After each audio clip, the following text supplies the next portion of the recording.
back in April next year, so that'll be the last one under the new heading. Okay, thank you very much indeed. Clause 27, the Provincial Council Chambers and the Old Municipal Chambers. Is this you, Dave? Alistair. Oh, Alistair, of course. Okay. Do you want to say anything? The report's incredibly simple and logical. Sure. Easy to follow, and Andrew's going to move it, and Jamie's going to second it. I wouldn't say no to that. Did you want to say anything? You're very welcome to. No, I'd here to answer questions if required. Right. Okay. So Dave and then Yanni. Do we actually have a projected budget for the repair of the provincial chambers? The provincial chambers, the notional budget of $100 million was mooted some time ago. We've only just via the new LTP been able to investigate that work further. We've only just started to get into that work. Whilst $100 million is an awful lot of money, the money that's been allocated in the LTP will allow us to investigate that so we can get a better number on it. Now, these jobs are notoriously difficult to budget for, because you don't often know what you've got until you uncover it.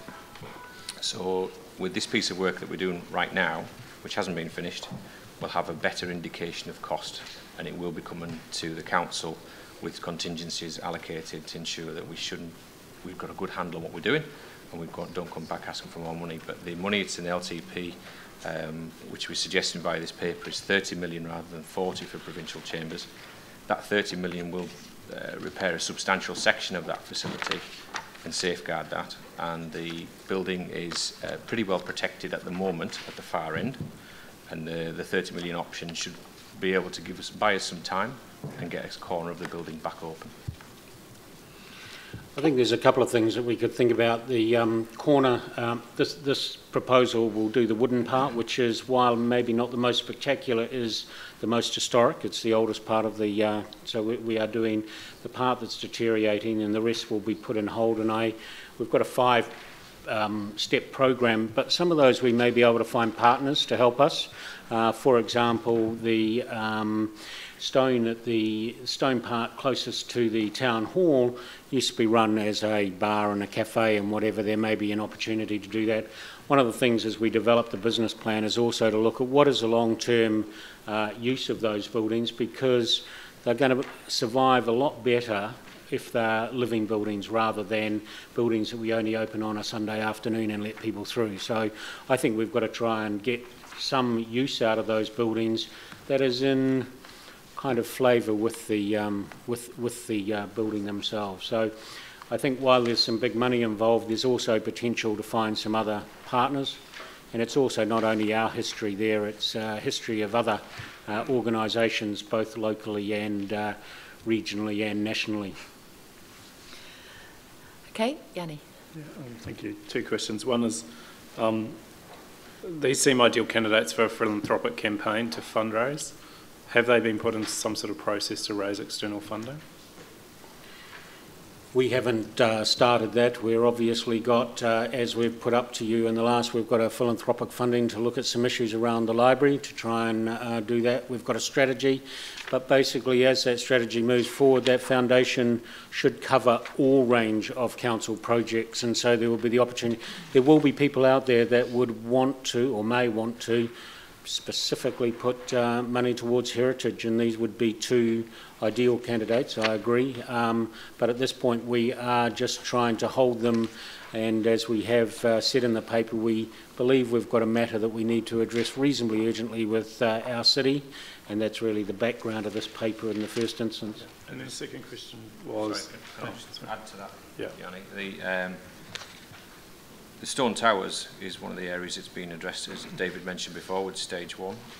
We have had some funding towards that was earmarked some time ago. It's approximately $2.5 million Earthquake Appeal Trust money. So there is a start on there, but it is a bigger piece, and there's a larger philanthropic element to look at when you look at across the council. But there is already money allocated to that. It's one of the reasons that we're suggesting that the stage 1 is stage 1 to ensure that money is safeguarded. So how soon can we get the wooden section of the building open in the provincial chambers and used, and whether it's council using it instead of paying private landlords or someone else. But The idea is early next year we're going to come back to the council and explain the next steps and how we move forward with this, inclusive of some early business case work for potential uses which will actually safeguard the building, as David's already mentioned. So early next year we'll come back with some better deadlines. Okay, thank you. Are there any more questions? You're at Ref? Sorry. So what's the, sorry if this has been answered before, what's the total cost of repair? I dodged that question just before. Yeah. So the provincial chambers is being mooted at $100 million. Now, it's a substantial amount of money. The $30 million that we're allocating via this paper, if the paper gets agreed, will ensure that we, one, safeguard the corner, and two, have a much better handle on the 4 other subsequent stages of that facility. As soon as you open up these sort of heritage buildings, you come across all kinds of problems. So whilst $100 million is not quite a finger in the air, because we have got it from consultants, they haven't had the time or resource spent on it to give us any sort of clarity on that number. When I come back in the new year, we'll have a much better handle on that, because without turning everything over and understanding all the reports and pulling all that information together, it still remains too woolly for me, and I want to be able to come back with a better number on it. It still will have a significant contingency on it, because these buildings are notoriously difficult. We've been over to the Arts Centre as an example and spoke to the main contractors there, and we took some learnings from that, and it's inevitably a difficult facility to pinpoint a cost on. And what's the cost of both of them together? Well, we've suggested $10 million for the old municipal chambers. It depends on the repair techniques undertaken. If we dust off each brick and put it back into place, that's going to be one amount of money. If we take perhaps a more pragmatic approach, it'd be another. We haven't determined those philosophical positions from a heritage protection perspective, and that's where we've got to speak to the wider community to ensure that we're getting these important inputs early, to ensure they give the job clarity, to ensure when I come back to council I can actually say that's how much it's going to be. So if you were to combine the numbers that we're talking at the moment, we've got 100 million for provincial chambers and approximately 10 million for all municipal chambers. Okay, so there's currently 40 million on the LTP. This takes 10 Yes. million of that 40 and puts it over to the old Yes. municipal chambers. The alternative And is, obviously doesn't leave enough, regardless of whether it's 30 or 40 million for the repair. that was of the our take provincial. on it, but it has been a significant amount of money spent protecting the asset on provincial chambers and Not on almost the other nothing on old municipal chambers and the buildings and it at faces risk. some risk. Okay, yep, Jamie. It's just that I think it makes. Are we on to we've finished questions? Oh, unless there's other Yep. questions. No, we're on to debate. Go No, for I it, just, Jamie. I just think it makes a lot of sense. I think it's a good report. I look forward to seeing the numbers further down the line.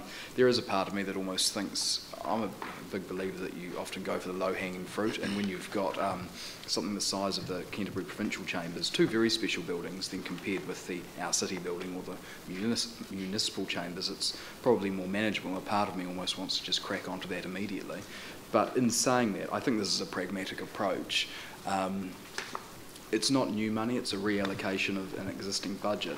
So doing this, I think, is prudent, because it really ensures that there's not going to be further deterioration, which would see a far bigger financial hole potentially in the long term. So look, it's a good move, and it's a very special building, and I'm really looking forward to when they have a use again. Cool. Any other debate? If not, I'll put the motion.